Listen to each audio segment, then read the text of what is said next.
Hello. Hello, everyone. How are you? We are Don't Mess with the Mommas. MOMMAS with our motto. You are the protagonist of your life, not the victim of your destiny. And you are? I'm Carla. I'm Arlaana. And we are on season 2, episode 8. And this episode is called The Comparison Trap because when you compare, you suffer, suffer, suffer. But first, we have to give a little song. Thank you, Tina Turner, who is also a wonderful, wonderful former member. Of course, she passed away, but she practiced Nam Myoho Renge Kyo. That's right. And transformed her life. But we're just going to give you one line, okay? Yeah, Because we okay. like to start off with a song. Okay. You're simply the best, better than all the rest. So that's how you should think of yourself, right? You're simply the best. You're better than all the rest, but not to have to compare. Better than you were yesterday. That's right. So what's really important is that if you keep on comparing, sorry, I'm trying to look at the word, there's an infinite goalpost. There's never an end to it, right? That's right. And why do you need to be better than this person? Why do you need to be worse than this person? Why don't you just base your life on who you were? If you're living in that comparison zone, your cortisol levels are heightened, you're always feeling anxious, you're always beating yourself up, right? You're doing weird stuff with your body, trying to chisel yourself into looking beautiful. Is that your happiness? Are you happier once you do all that? So that's a big, big question. And I know for me, it's a weird thing. Okay. But because I'm getting older and older, I've always done this. I've always asked people's ages. And then I got married late in life, so I was thinking, so I would compare myself to, how old is this person? Or if this person passed away, how old were they when they passed away? Or how old were they when they got married? Always doing that. And it's stupid. I know it's stupid. It's almost like an obsessive compulsive thing. Right. And I know it is, but it's just that tendency. And it comes from somewhere, which is really interesting. And I know you've studied that a lot. The concept of the ancient brain or the reptilian brain, Yes, right? yes. This is interesting. So hear what Carla has to say. Well, according to my research, the ancient brain, it was for survival. People lived in groups of, say, 50 to 150, and they had to survive. But it was based on the tribe, okay? You had to measure up with the tribe, okay? If you were too slow, then that means that you could be lunch for a lion, okay? Or if you were too slow to get to the food that was being served, you were too slow, you would starve. And then, were you a liability to the group? You had to be able to keep up and maintain. So that ancient brain has come all the way down to now. We're always comparing, but that's based on ancient way of survival. That the ancient brain wants to make you safe and secure and that you live. And the first thing is the law of preservation. But now it's totally different. We don't have to worry about lions, tigers, and bears unless you're hanging out in the woods. Okay, so now we're comparing ourselves to everybody who's on internet, who's on LinkedIn, Facebook, TikTok, all these images of people doing fantastic things. And then you're thinking, well, I'm not doing that. I don't measure up, and it goes into everything, your relationships with people, your love life, your status in the society. Are you making the grade? If you're not making the grade, then you're getting left behind, the clique, all these different things, And a lot of times people attach themselves to something that's so unhealthy because of the need to, belong and to know that they're okay. So, there have been lots of cases where, especially young people who are still trying to figure themselves out, Yes. they attach themselves to a group for survival, as you were just saying. Right, right. And sometimes that group is a really dangerous group and doesn't have any value whatsoever. And I know a long time ago, there was this like group of girls in Japan. They formed like a suicide pact, but the desire to feel like you're part Belong. of thing or belong or that you're normal, whatever that is. And I know when I taught psychology, we would always try to figure out what is normal, and there is no such thing. But the need to feel you are okay is so prevalent. And who cares? Basically, when you think about it, you want to compare yourself to where you were and how you're advancing. All the comparison in the world, you can look at the most beautiful person in the world, the skinniest, the this, the richest, the that. It doesn't change your situation one bit. As much as you could compare, you could like pine over the fact that your next door neighbor has all this fortune. And then when you wake up in the morning, after you go to sleep, you wake up in the morning, You're still you. you're still you. So how are you going to grow? How are you going to develop? There's this concept, and it's an interesting concept because so many people are guilty of this. It's Schadenfreude, and that means you take joy in another person's suffering. You're Yes. comparing yourself.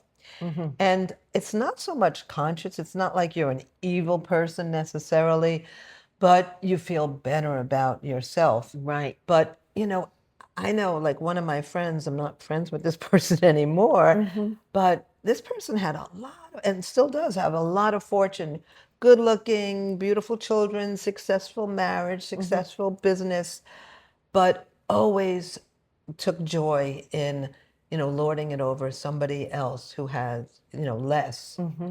And that need, that desire really shows that person, no matter how much external they have, is really, there's something really missing inside, right?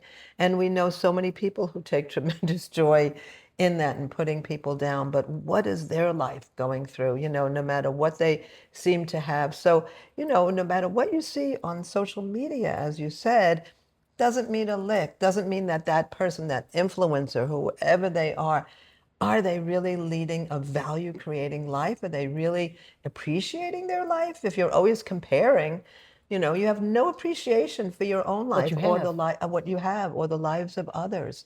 There are so many people who have tremendous wealth and are miserable. My joke is if you're a butthole before before money, you're probably a We'd be much bigger after one. same, Yeah, yeah, same, yeah. same. So what do you want to add to that? I think the other thing is that we can't change the wiring, all right? That's hardwired in there, okay? But you can retrain it. You can retrain it. When you feel yourself starting to do that comparison, step back for a second, and they suggest that we either look at a documentary, read a long article, just something to break it, there's pizza all over the world, okay? Pizza, you can get pizza any place, okay? But if you're just looking at a plate with a slice on it, you think that that's the only pizza in the world, and it's not. It's not. So you can't compare yourself to the point where you get crazy. So they suggest those sort of things. Also, if you're scrolling and you come across something and it brings up that feeling in your life, just write it down when you felt it, what you were doing, what were you looking at, and then just, you know, judge and gauge yourself like, well, okay, this is what happens when I do this. I can do something different. The other thing that they mentioned, I think she's talking about AI. AI, yeah, When she talks AI. about it, AI. she's a big AI I proponent. love AI. I mean, it just gives me so many things. They have this thing about there's the hero, victim, and villain. Okay, the hero is a person who says, what can I learn from this situation? Okay. The victim is when we're starting to feel inferior. Okay. And then the villain is really looking down on others. So if you feel like you're looking down on others, just pull yourself out. Oh, this is what I'm doing. Okay, I'm going to change my mind about that.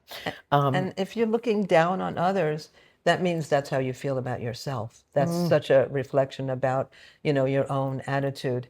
And today I found out some really good news about my great nephew. He's doing amazing things. He's got a podcast and he's going like, whoa, he's going to do an Amazon Prime show. And, I think some people would feel jealous. I just felt so celebratory. I said, wow, good for you. Why not? That is wonderful.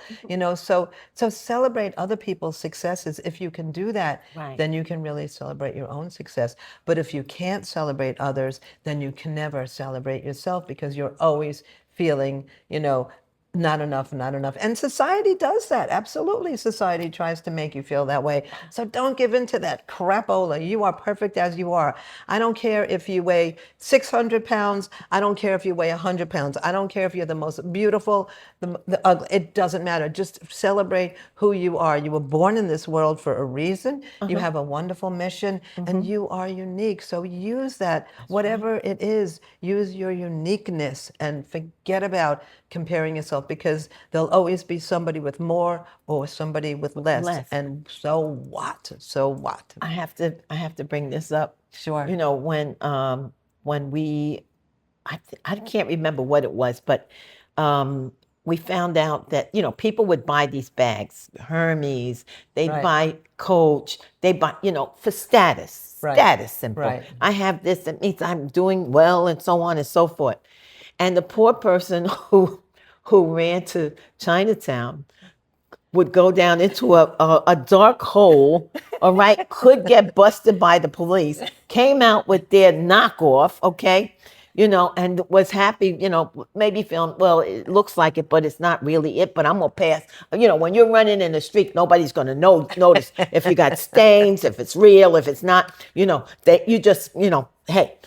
Then we found out that all the bags were made in China. Do you know how those people who went down that hole in the cabin in the darkness, risking getting busted by the police for knockoffs, must have felt? See. So I just had to bring. I thought that was so funny, Yeah, absolutely. So, but and that's what sells. People want those status symbols, and yes, it makes sense in some ways. But does that mean anything? Does that mean you've made it in life, right? So your life, appreciate your life, and I just want to share this that Buddhism teaches that everyone possesses limitless, distinct potential. External comparison causes you to lose sight of your own path and your unique flower of happiness. Instead of measuring yourself against peers, compete with your own past. It's not about comparing yourself to others, but how you compare to where you were yesterday. Even if you achieved one little step, then you have achieved something really great. And there's a concept, Obai Tori, which is Japanese for like peach, plum, cherry blossom. And damson. Imagine if everybody was the same. Imagine if every flower in the garden was the same and all looked alike. Imagine everybody was like 100 pounds, looking like this, and the same whatever. What a boring world that would be. You need the uniqueness. That's what makes life so beautiful. Yes. And the people who have achieved a lot in life, the people who are really known, it wasn't because they were necessarily beautiful at all. True. It wasn't because they had a lot of money at all. It was because they had the real appreciation for their life and the lives of others and cared about others. Those are the people. Those are the mentors we really need to look up to. And especially young people really need those mentors. And you know something they said? Find yourself a mentor, maybe 2 or 3 mentors. And when we're young, we want to model ourselves off of somebody who is doing something that we admire, but we have to also figure out, is this a good person to mentor myself, follow their Not footsteps. like a superficial, just looking at the superficial aspect. Right. For sure. Yeah. And when I ask students that, do they have a mentor? They don't. They really don't. Our mentor is It's Daisaku like Ikeda. Ikeda. And not that we worship him. No, never worship another human being. That's like weird, worship the dignity of life itself. But here's a man who accomplished like 100 lifetimes in a single lifetime. So to be able to know that the Yeah. capacity of human beings is so limitless, our potential is so limitless. And what maybe you don't have right now, tomorrow Could be the day that you do. totally transform, right? So you're never hitting a dead end. As long as you're alive, you never hit a dead And end. another thing, it's all right to be average. It's all right, you know. Whatever that is. I Yeah, don't you even know know what that. average means. Well, uh, you just have to grow a certain amount. Right. Just it could be 10%, could be 20%. That depends on you. You'll be the judge of that. But it's all right to be yourself, and you'll figure it out. You'll figure it out. You'll find out exactly where you need to be and what you need to do, and you'll be fine. When you ask people, especially young people, you ask them what their dreams are. Most of them don't have dreams necessarily. But one young woman, her name is Amelia, and Amelia, shout out to you because you really touched my life so much. I asked her what her dream was, and she said to live like a meaningful life. And I started thinking, what does that mean to live a meaningful life? And most people who have achieved all the success in the world, or whatever you want to say, at the end of their life, they say, you know, I I'm so proud that I was able to have this family, or I was able to encourage this person or that. They don't talk about all this and that they've accomplished. They talk about the feeling that they've had and the relationships they've had. That's what really makes a valuable life. At certain times, I do journaling, and I would, when I was feeling a little bit down or this, that, and the other, I'd say, okay, I'd write down, okay, what's the good things about my life? Okay, my family may have been crazy in a lot of different ways, but I All had families. people who supported me, in certain ways, then, I found the religion perfect for my life.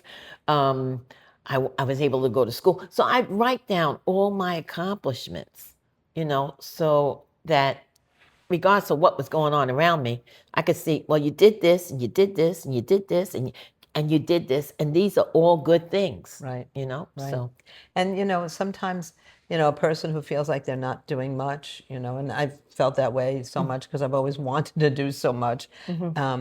But, somebody said to me, wow, you've written a book, you published a book, you have a podcast, you have 2 restaurants.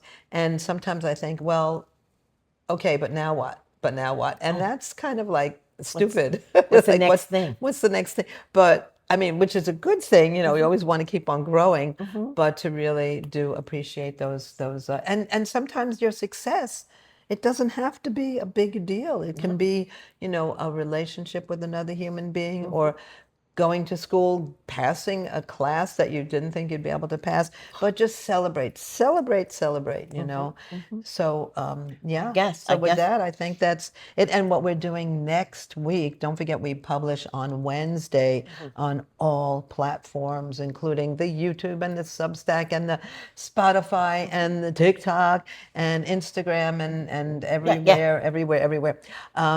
And next time we're going to be talking about youth. Youth are the future. And anybody who is not thinking about youth, sorry, the older people in the world, focus on the youth, because they got it. No matter what they're going through, no matter what their difficulties, youth are the future, and that's where we need to focus ourselves. This is your time, young people. This is your time. Yeah. And we'll explain how that comes about. Next Wednesday. So Okay. we are, don't forget, we are Don't Mess with the Mommas. Mommas. You are the protagonist of your life, not the victim of your destiny. And leave a comment on TikTok. We would love to get your perspective and your feedback.